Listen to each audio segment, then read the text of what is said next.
Bridge Brenda wasiirka arrimaha dibadda Norway oo maanta Muqdisho soo gaaray ayaa kulamo gaargaar ah oo la qaatay madaxweynaha Soomaaliya Maxamed Cabdullaahi Farmaajo iyo Ra'iisul Wasaare Xasan Cali Khayre. Kulankani ayaa waxaa looga hadlay arrimo dhowr ah oo la xiriira iskaashiga Soomaaliya iyo Norway ka dhaxeeya. Ra'iisul Wasaaraha Soomaaliya Xasan Cali Khayre oo saxaafadda madaxtooyada kula hadlay ayaa sheegay in Norway ay diyaar u tahay inay ka gacan siiso Soomaaliya dib u dhiska ammaanka dalka iyo waliba wanaajinta xiriirka labada dal. Bismillahirrahmanirrahiim. Madaxweynaha aniga waxa maantay nagu soo booqday xafiiska madaxweynaha iyo xafiiskaygaba wasiirka arrimaha dibadda Norway iyo wafdi uu hogaaminayo.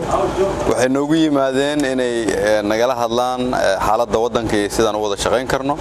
Waxay dawladda Norway go'aansatay in Soomaaliya ay leedahay fursad cusub, rajo weyn ay ka muuqato. Waxay go'aan ku gaareen inay qaadaan tallaabooyin ka duwan kuwa hore. Waxay go'aansadeen inay dawladda toos ula shaqeeyaan, kala shaqeeyaan dhaqaalaha sida dawladdu kharashaadkeeda u bixin lahayd, dib u dhiska dalka, nabadgelyada.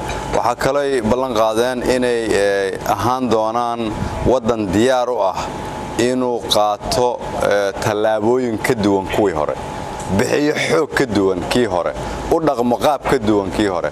Waxa kale oo isla fahamnay khatarta ugu weyn oo Soomaaliya hortaagan inay tahay Soomaaliya haddaanay fursadan ka faa'iideysan.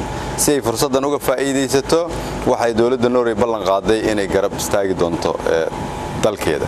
Ra'iisul Wasaare Xasan Cali Khayre ayaa dhanka kale sheegay in adduunyadu hadda u soo jeedo Soomaaliya inay wax la qabato, loona baahan yahay in laga faa'iideysto. Intaas ka sokow dadka Soomaaliyeed meel walba ay joogaan waxaan u sheegayaa adduunyadu way u soo jeedaa Soomaaliya.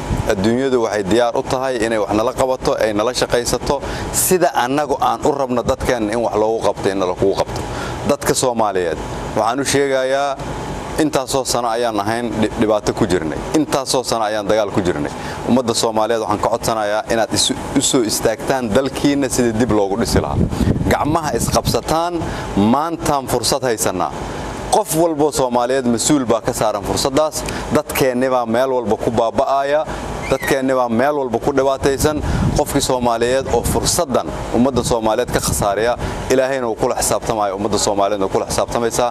Aniga iyo madaxweynaha iyo dadka ila shaqeeyana waxaan go'aan ballan ku qaadnay hortiina inaan fursadaas ummadda uga faa'iideyn doono. Cabdiraxiin Cabdullaahi, Honkebel TV, magaalada Muqdisho.